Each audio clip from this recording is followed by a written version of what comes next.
Alrighty, y'all. So whether you're coming from purchasing the kit for Belle from us or purchasing the files to cut one yourself, the process pretty much goes the same once you've cut those parts out.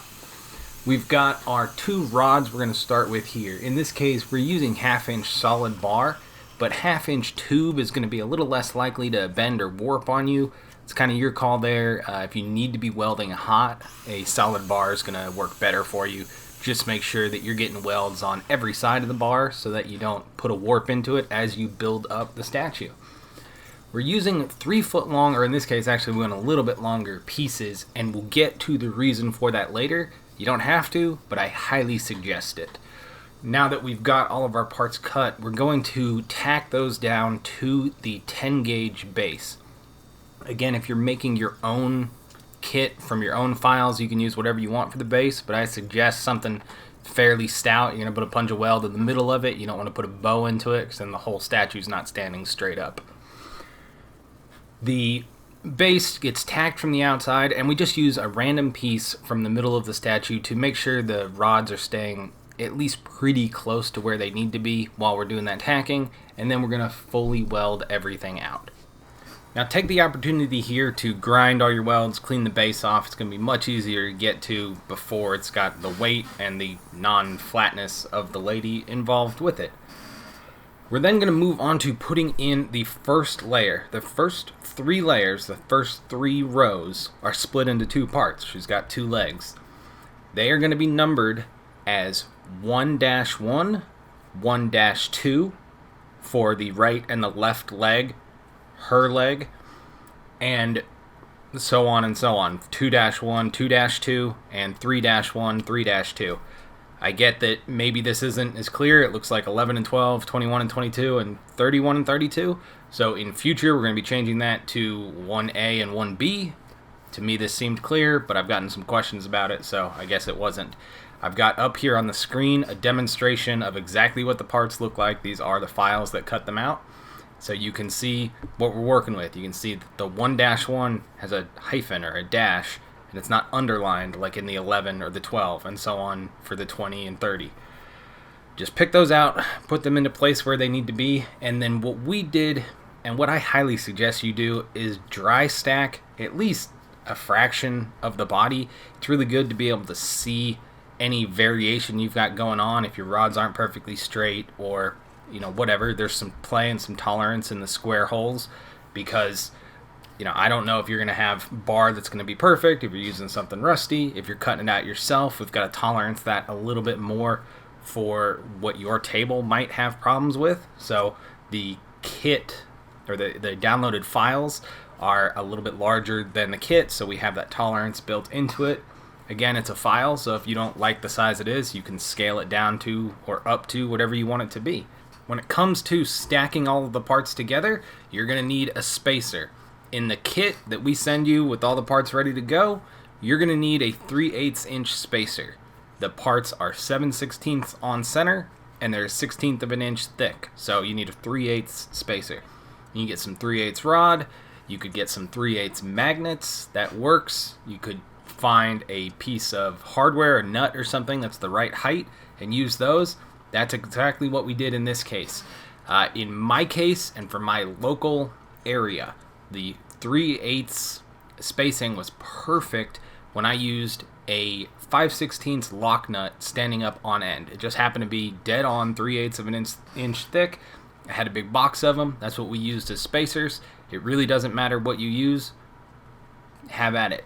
If you're downloading the kit, the default kit files, it says it in them, the spacing is 7/16 of an inch. We put the parts at 1/2 inch on center. The whole thing ends up being a little bit larger.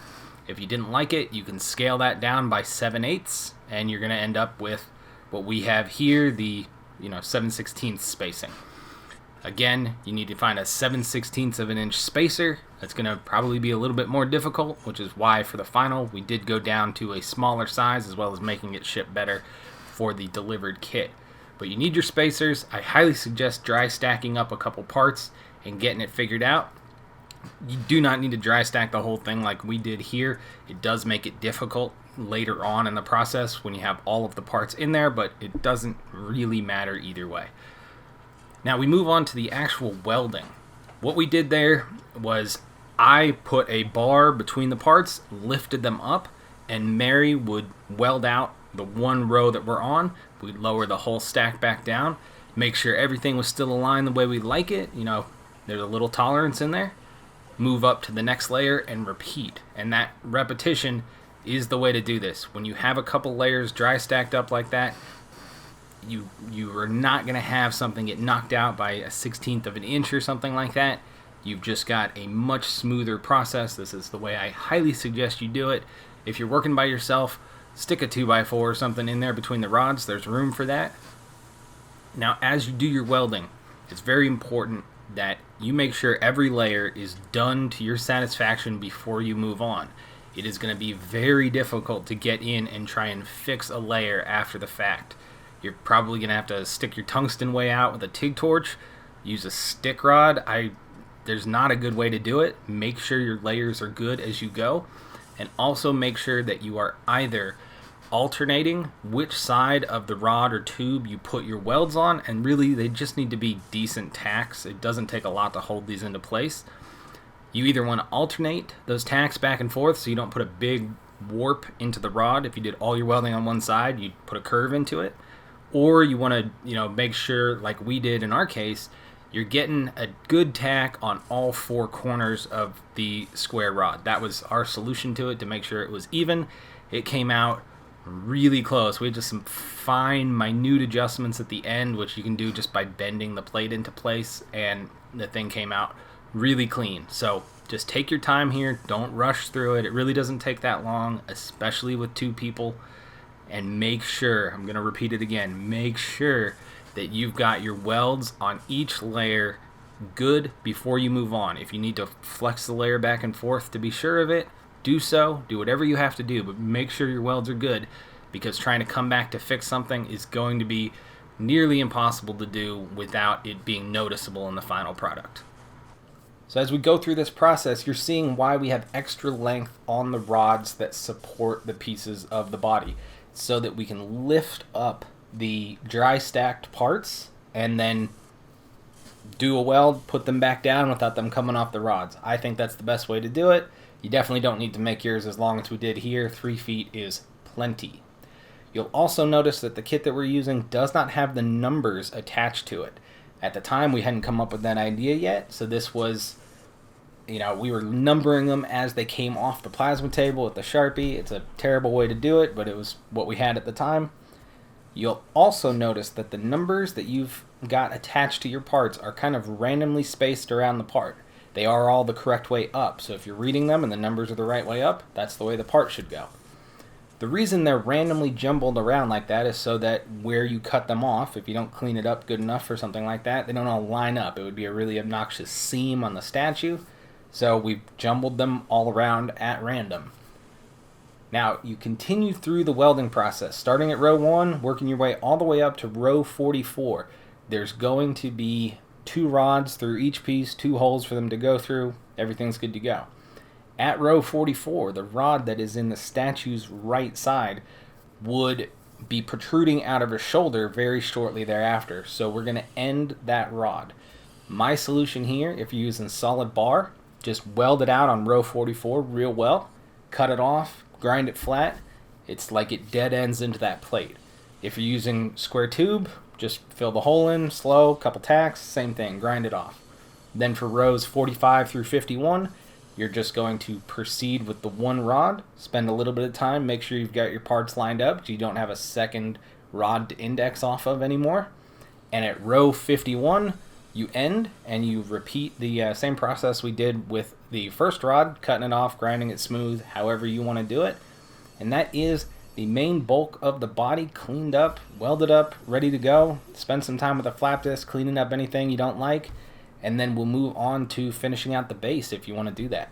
The simplest and, in my opinion, best way to finish the base out on this is just to wrap it with some flat bar. In this case, we're using, I think it's 1.25 inch by 1/8 inch flat bar. Best thing to do here, start dead center in the back. The seam on this is going to be visible, so put it somewhere where it makes sense. Get a tack in, or a heavier tack, a stitch weld, maybe 1 inch long, and then you just work your way around, turning the statue, bending the rod, the flat bar, however you want to do it, to make that flat bar match the oval base that comes with your kit. If you're using a different base, go for it. The idea here is just keep it clean, spend the time, make sure it's staying lined up, and because the flat bar is going around the outside of the oval, you can have somebody pulling or pushing on the flat bar to make it match the oval. Work your way around, a couple tacks, a couple stitch welds, until you've wrapped completely around.